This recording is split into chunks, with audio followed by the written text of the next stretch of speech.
And their job is to look into situations where staff have been accused of safeguarding or the voluntary sector or independent sector. It's very much about directly delivered care. So we have a designated officer, and their job is to investigate those in detail and make sure that the system again looks into those matters in some detail. We have 3 safeguarding leads now that are able to link together the kind of strategic developments and policies that I've been talking about, but also have a key role in linking back with operational practitioners and making sure that they are absolutely up to date with what we need to do.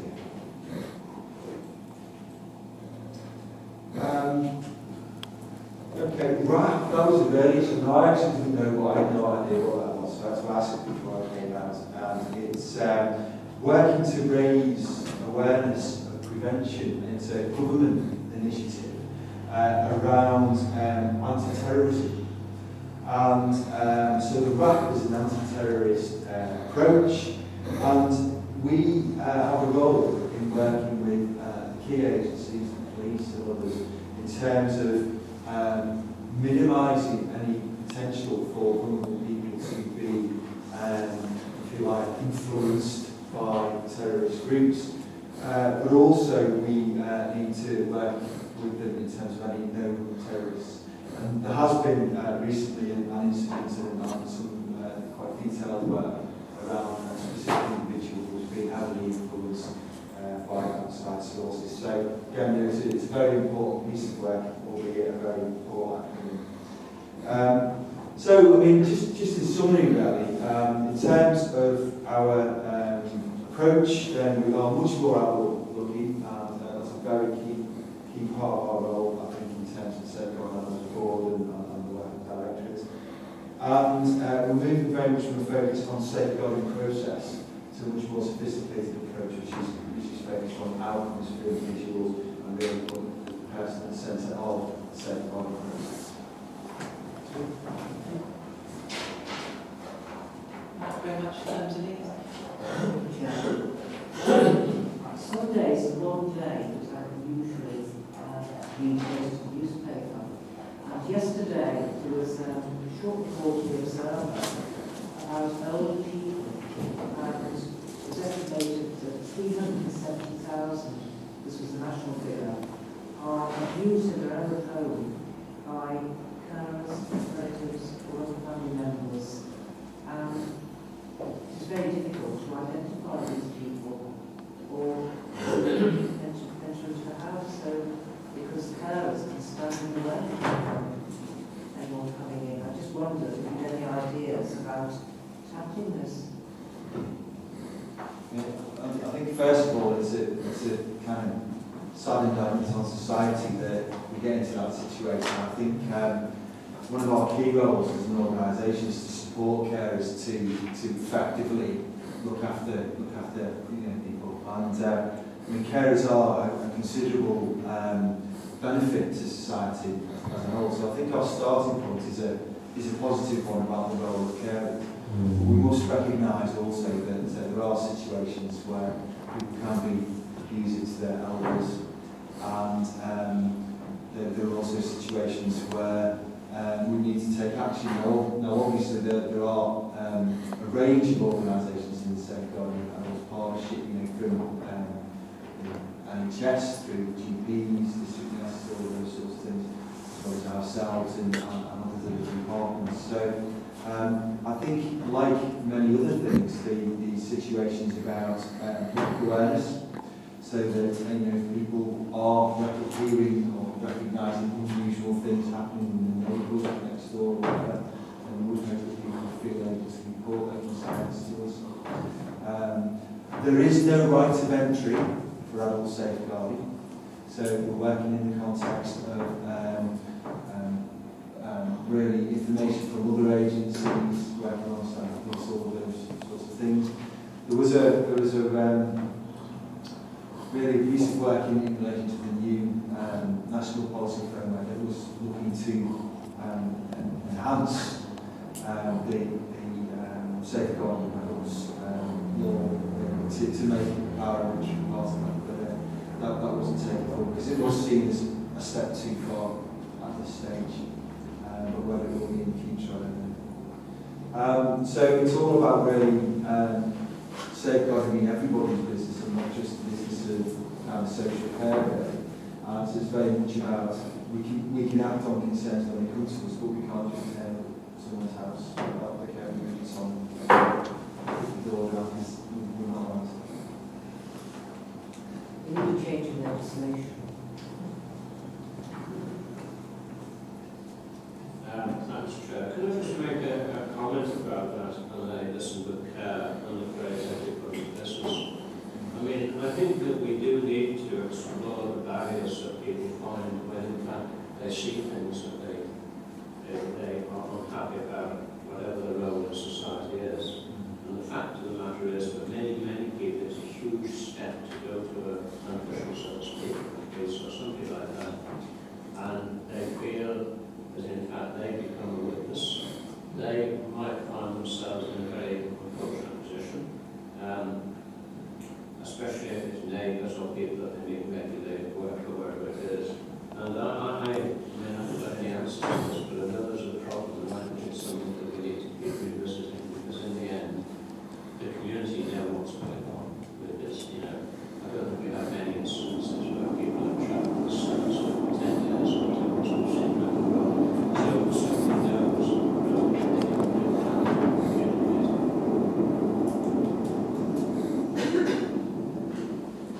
I mean, just following on from that, I'm interested with being travel and being a taxi representative as well. Very interested in the maritime economy and the type of training or awareness training that will be developed and given to the likes of the maritime economy, the likes of season and the taxi driver. Can you just elaborate on that?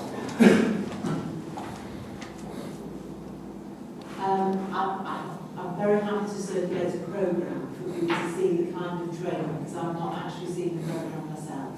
But in talking with people involved in the child sexual exploitation subgroup, it is going to be really practical training, drawing on the learning from Oxfordshire and Rochdale and any other authorities about where some of these what some of these young women are saying about where they've been, how they're trying to ask for help.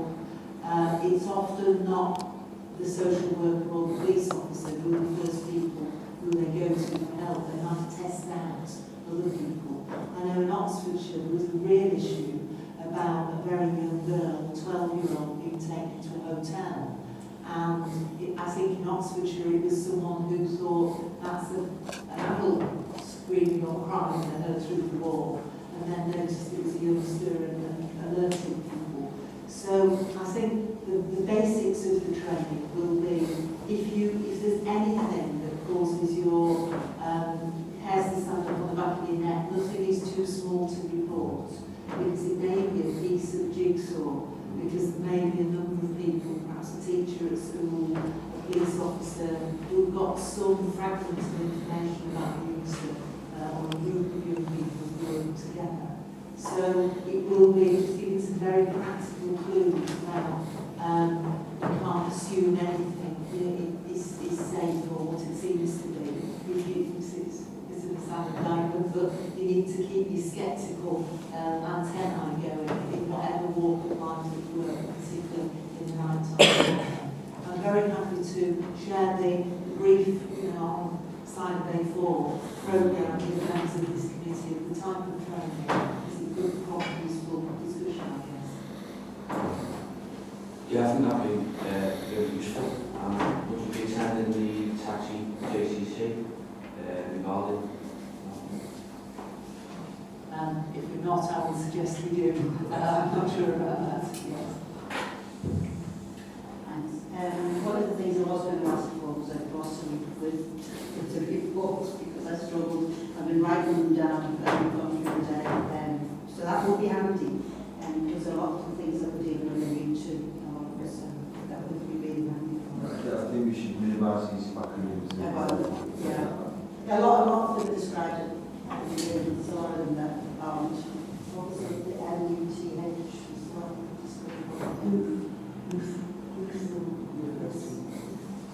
We're university teaching hospital. Oh, yeah, thank you very much. Susie, where you are.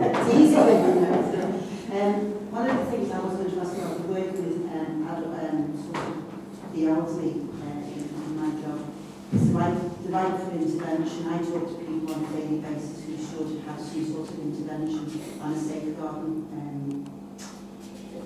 for safeguarding reasons. And because we haven't got the right to intervene, people are terrified and can't stop to go to people's homes. And there's an awful lot of abuse that does go on in people's homes.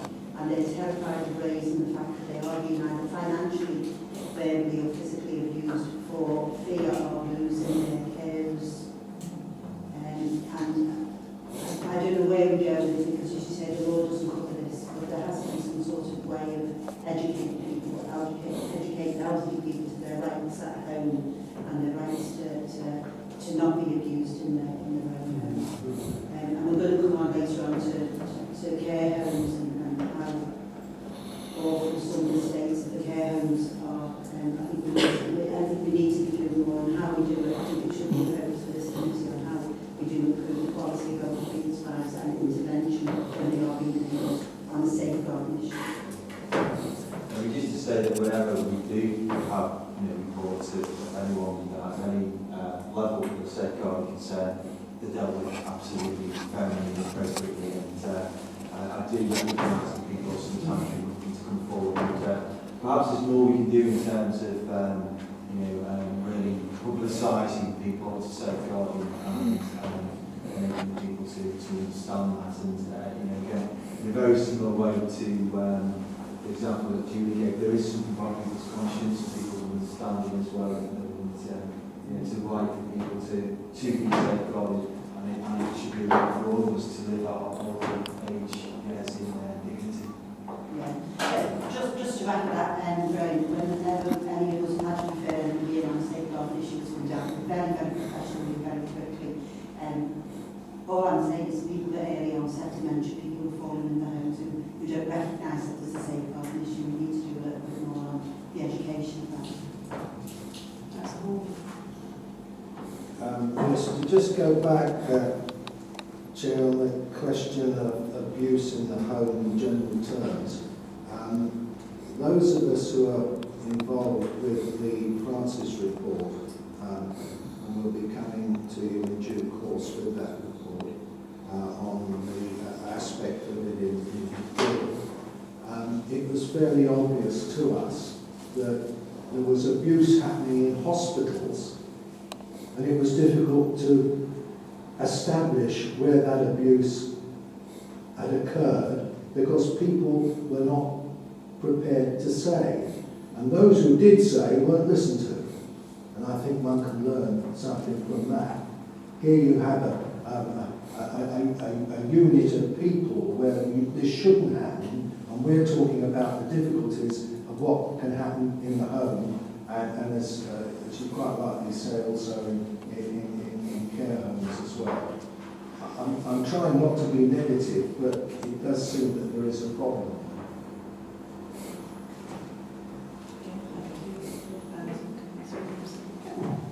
It's actually following on from what we've just been discussing about the abuse of people within their own home by their carers.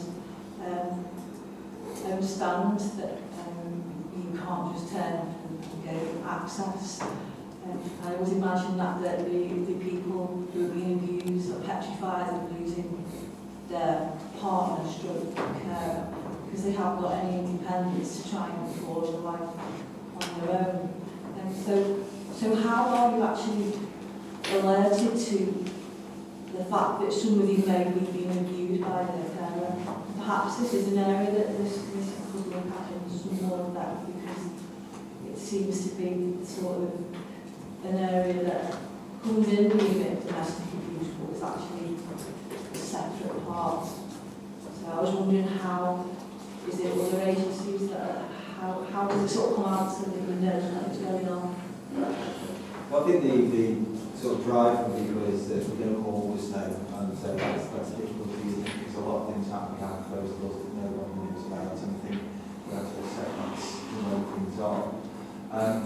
Whenever things are reported, it can be from anybody, it can be from a neighbour, it can be from the community nurse, it can be from a postman, that something's come towards. And it's very similar to children's safeguarding, where you may get a number of different alerts and they're kind of low-level alerts, but they build into the picture.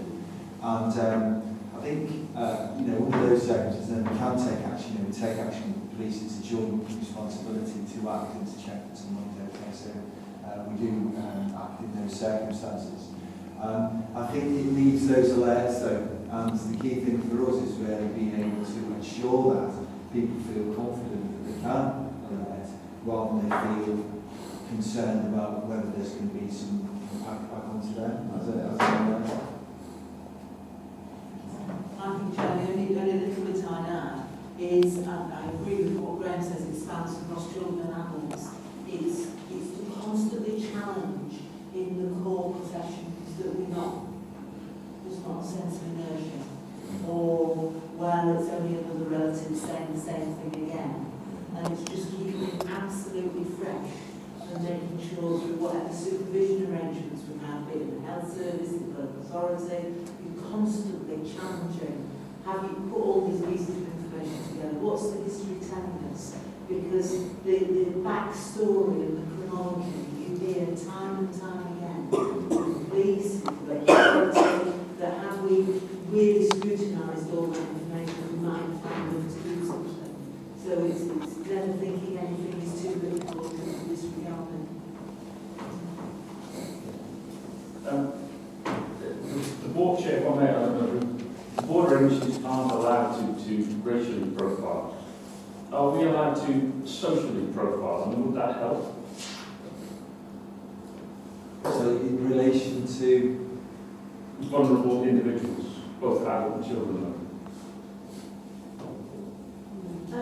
We can,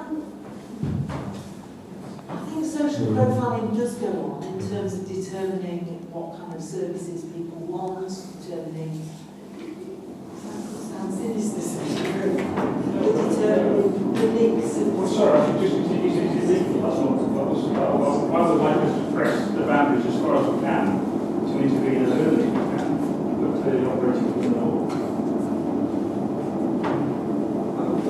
all I was going to say is that when we call that, I think that what we see is that safeguarding takes place across all social groups, and all sorts of background, working for and a whole range of things. So I don't think there's been any kind of work that I'm aware of to use social profilers until.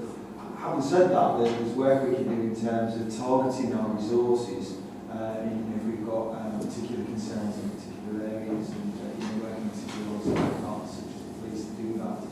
One of the key things, it was the match development that you were talking about before, links to our work with troubled families. And I think that is very much about picking up where we have issues across age boundaries in families and pulling our resources together to understand how we can work better with those families that kind of come across the services on a very regular basis. So I think that that's not social profiling sort of, but it's kind of understanding our people better and our communities. And I'm just very briefly to add, I know that if we look at and review all the assessments that have taken place in a particular area over the last year, we can say in X area there's been an spike or an increase in, I don't know, if there's been sexual offences or violence associated with substance misuse. And so we've then determined what resources we put into that locality. I think that's as far as we perhaps go with it at the moment, but it does and can shape how we respond as a local authority and should. Just one question. All the compacts that we're having, how is that affecting the safeguarding agenda, or are we coping okay with the compacts as they stand? And we've invested additional resources into safeguarding and into quality assurance as a council. Taken it from elsewhere, but we've written In children's services, there's been no reduction of frontline children workers. Okay, thank you for that very full debate. We are asked to note this report. Douglas, we're going to just vary the order of the agenda slightly and we're going to leave item 6 for a moment and move to agenda item 7, which is the quality assurance framework and standards in care homes. Thank you, Chair. I'll keep this very brief though. This report was put together in the context of the background of this commissioning over 100 care homes in Wirral. So it's a big sector, it's a residential mental care is a big issue. Clearly we've got scrutiny review post-Francis, which is looking at the quality assurance systems within the NHS to see if they're fit for purpose. And I guess the context of this was very much about, well, what have we got in place in terms of quality assurance systems for social care?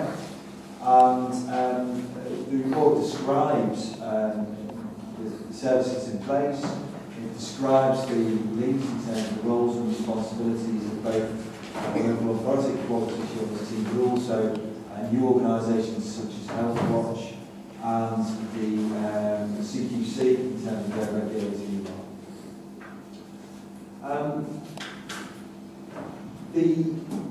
The issue I think that is very important relating to this report is that whilst we can give a brief view of the QA system, the key question for the committee I think is, does it want to look in more detail at quality assurance? We've given a profile of the sector here in terms of recognising there's real diversity of quality and that there's a whole load of activity to try and bring the sector up to standard in terms of improvement. And does it potentially want to identify targeted task and finish work to get under the skin of this rather than to try and do account justice at the committee level?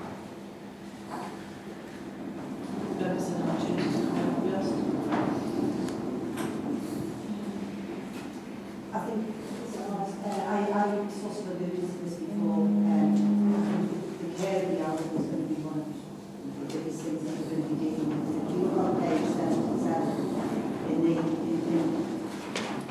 the RAG the chart, you'll see the 44 out of the homes that seem to have been looked at, either in amber or red. You talk about almost 50% of homes are not doing exactly what they should be doing. So I think there's a massive piece of work to be done here. And the use of any sort of residential nursing care or care for the elderly is only going to increase. It's going to become more and more of a burden for us as a council. So I know we've got the resources, but I do think we've got it. I think Graham, I think you're right. I think to get under the skin of this and to make sure that we're doing exactly what we should be doing and complying with our statutory obligations, I think we need to ensure that this is done properly. And I suggest 44 out of 177 number of it is simply not good enough. Yeah, and I think that to understand what RED is, that means that people are meeting their contractual obligations. Those that have been suspended, the 5 that have been suspended, that means they're consistently not meeting their contractual obligations. So that means that even despite lots of input from the department, they're still not able to make improvements that they need to make to offer basic decent quality care. So it's really problematic. Amber is maybe very minor items, but I think red is something to be very concerned about. It does mean there's something seriously going on, and that in itself is 10% of the sector, isn't it? One of the important points here, though, is that bit of information only relates to residential and nursing care, where actually our biggest area of complaint, our biggest area of service quality failure is domiciliary care. And what we're equally saying, yes, we put all of our resources into this sector and into identifying problems and working with them, but actually we now need to expand into domiciliary care, because the situation that we were talking about earlier on about people in their own homes, having problems in terms of use, then clearly domiciliary care is one where we've got a caregiver in his own house and it's not being monitored and watched in the local. So a big area of challenge.